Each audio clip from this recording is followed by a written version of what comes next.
जय हिंद, जय भीम, जय शिवराय.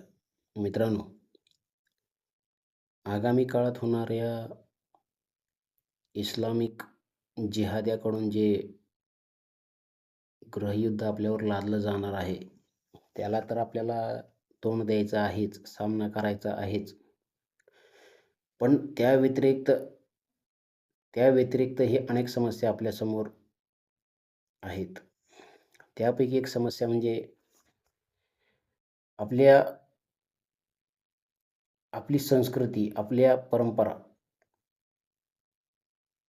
ज्या पाश्चात्य संस्कृतीच्या अधिपत्याखाली येऊन जवळ-जवळ नष्ट होण्याच्या कगारवर आहेत. मित्रांनो, 8 मार्च हा दिवस जागतिक महिला दिवस म्हणून साजरा केला जातो आणि मदर्स डे म्हणून आहे, तो पण महिला संबंधित मदर्स डे म्हणून साजरा केला जातो. असे अनेक डे आहेत जे पाश्चात्य संस्कृतीने आपल्यावर लादलेले आहेत आणि आपल्या समाजानेही खूपच खोलवर जाऊन त्याचा स्वीकार केलेला आहे.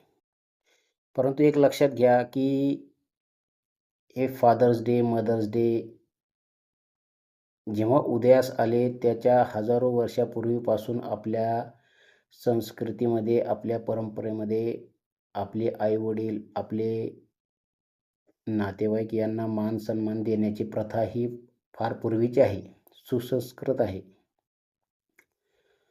त्यामुळे हे मदर्स डे आणि फादर्स डेची जी संकल्पना पाश्चात्य देशांनी आपल्यावर लादलेली आहे, त्याचा आपण खरोखरच स्वीकार करायचा आहे का? असं नाही की मदर्स डे, फादर्स डे हे चुकीच्या कल्पना आहेत, अशातला भाग नाही. पण मी संस्कृती आणि परंपरा याबद्दल बोलत आहे. मित्रांनो, आपल्या भारत भूमीवरती ज्याप्रमाणे पुरुषांनी आपल्या पुरुषार्थ सिद्ध केला, पुरुषांनी शौर्य सिद्ध केलं, पुरुषार्थ सिद्ध केला, तसंच स्त्रियांनीही, महिलांनीही वीरांगना होऊन त्यांचं शौर्यत्व वेळोवेळी दाखवलेलं आहे. इतिहासामध्ये याची नमूद आहे. त्यापैकी एक आहेत राजमाता जिजाऊ. मित्रांनो, राजमाता जिजाऊ जर नसती तर शिवबा घडलाच नसता. महाराष्ट्रच नव्हे तर संपूर्ण देशाचं आराध्य दैवत असलेले छत्रपती शिवाजी महाराज जर जिजाऊंचा त्यांना मूल्यवान आशीर्वाद व त्यांचा सहवास जर लाभला नसता तर छत्रपती शिवाजी महाराज घडले असते. म्हणून स्त्रीला कमी लेखून चालणार नाही मित्रांनो. म्हणून आपण ह्या पाश्चात्य संस्कृतीच्या ज्या पण काही संकल्पना आहेत त्या का आपण स्वीकार कराव्या? आपल्या भारत भूमीवरती असं साजरे करण्यासाठी खूप काही आहे. त्यापैकी एक म्हणजे राजमाता जिजाऊ यांचा जन्मदिवस 12 जानेवारी हा दिवस आपण भारतीय महिला दिवस म्हणून साजरा करू शकत नाही का? जगाला करू द्या, जे काही करायचं आहे त्यांना त्यांच्या परीने करू द्या. ते त्यांचं व्यक्ती स्वातंत्र्य आहे, त्यांचं स्वातंत्र्य आहे. ते काय करायचं ते बघतील. पण आपल्या भारतभूमीचा आपण जर विचार केला तर आपल्या इतिहासात घडलेल्या वीरांगना त्यांचा जन्मदिवस आपण येणाऱ्या भावी पिढीला समोर एक आदर्श म्हणून ठेवू शकत नाही का? कल्पना करा मित्रांनो. मित्रांनो, आपल्याला भावी पिढी जर घडवायची असेल तर महिलांचं संस्कृतपणे वाढ होणे ही खूप काळाची गरज आहे. एका स्त्रीचं घडणं म्हणजे 2 कुटुंबाचं घडणं असतं मित्रांनो. एक स्त्रीचं माहेर आणि एक तिचं सासर.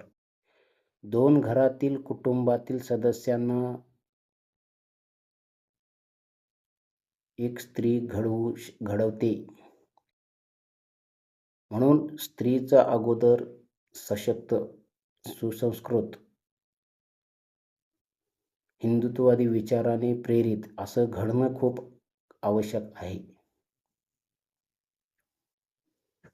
आणि म्हणून मग आपण मुलींसमोर, येणाऱ्या पिढीसमोर जर असा आदर्श जर ठेवायचा असेल कोणता, तर मग राजमाता जिजाऊंचा जन्मदिवस आपण का साजरा करू नये? हे लक्षात घ्या. तर ही छोटीशी संकल्पना आपल्यासमोर मांडली. आणि हे एक लक्षात घ्या, की हे जर करायचं जरी ठरवलं तर तेवढं सोपंही नाही आहे. कारण हे संघटनात्मक दृष्ट्याच हे काम पूर्ण होऊ शकेल.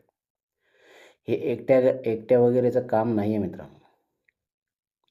तेव्हा माझी तमाम सर्व हिंदू संघटनांना माझी विनंती आहे, की या विषयावर एकत्र या आणि 12 जानेवारी हा दिवस राजमाता जिजाऊंचा भारतीय महिला दिवस म्हणून आपण साजरा करूया. जय हिंद, जय भीम, जय शिवराय.